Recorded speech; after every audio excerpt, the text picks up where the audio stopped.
Well, with more, we are now joined by Michael Wernick. Mr. Wernick served as clerk of the Privy Council from 2016 to 2019. He is currently the Jaroslawski Chair in Public Service Management at the University of Ottawa. Mr. Wernick, thank you for making the time this evening. Thanks for reaching out. Now, as you know, the Prime Minister has ordered these 2 reviews into Chinese interference. He says he will also soon appoint a special rapporteur.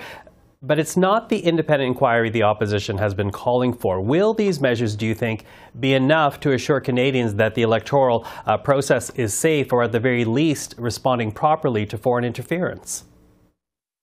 Well, I should say that, like everybody else, I've just read the press communique and a couple of reaction articles. We're all waiting for some of the details on the mandate and powers of the rapporteur and the scope of the study that the parliamentary committee and the agency will take on. I'd insist right away that this is about more than China.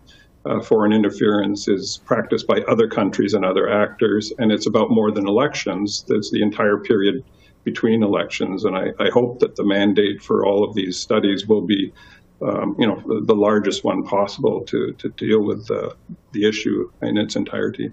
Well, as you say, the largest one possible, and the Prime Minister has not shut the door to public inquiry. He says if that is what this rapporteur, whoever that will be, recommends, that a public inquiry is still a possibility. Do you think ultimately that one is going to be needed? You suggest it's going to be effective, it needs to be fairly wide-reaching. So will a public inquiry be needed? Well, 2 points. An inquiry would always be of limited use because there are going to be issues about access to classified information and sources, and there'll be a limit to how transparent it can be to do its job. There's always going to be a balance between providing the transparency that our parliamentarians are looking for and the Canadians are looking for in order to build confidence.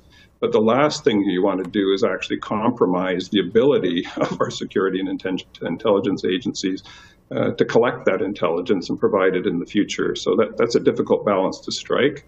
I think the National Security Committee of Parliamentarians is a special vehicle, but politicians with security clearances and some background in this area is a good tool. My point about the inquiry or the rapporteur is, why are we doing these things in sequence? Any rapporteur who's serious about these issues, any inquiry that's serious about these issues, is going to recommend inevitably that Canada take the Australian and British models of foreign interference legislation and registry of foreign agents and adapt them and bring them to Canada. We could start on that now in parallel while these other exercises are going on. Okay, let's dig into that, because it's not the first time you've talked about the Australian model in terms of handling with foreign interference. If you were to actually copy and paste that, as you suggested earlier, to the Canadian experience, what would that look like?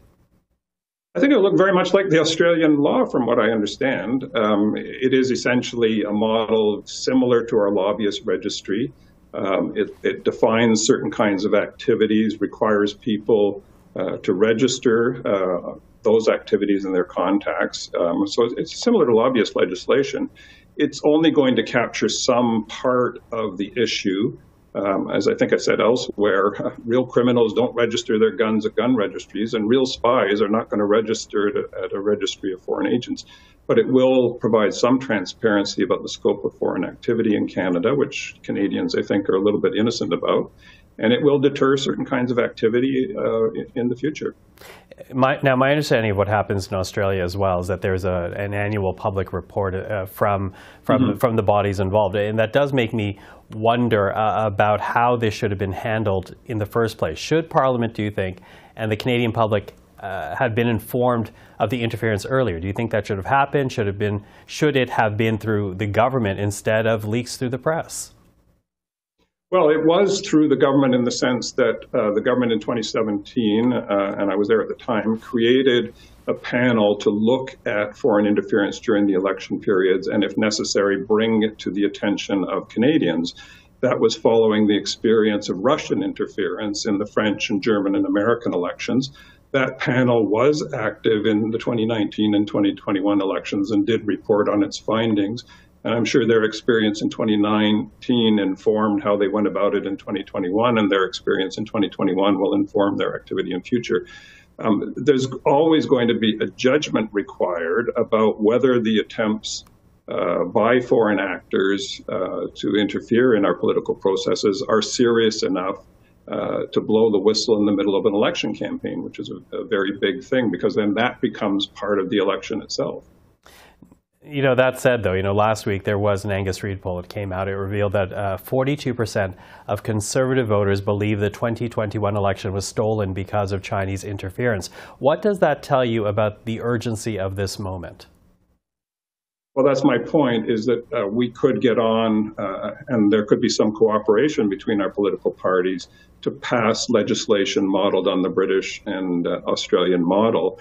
It's a minority parliament. There's no reason that the bill couldn't be tabled in one of our parliamentary committees, perhaps in the Senate first. It could be studied, debated, amended, made better, and then all of our political parties would own it. Mr. Wernick, I really appreciate your insight. Thank you for the time tonight. Thanks for asking.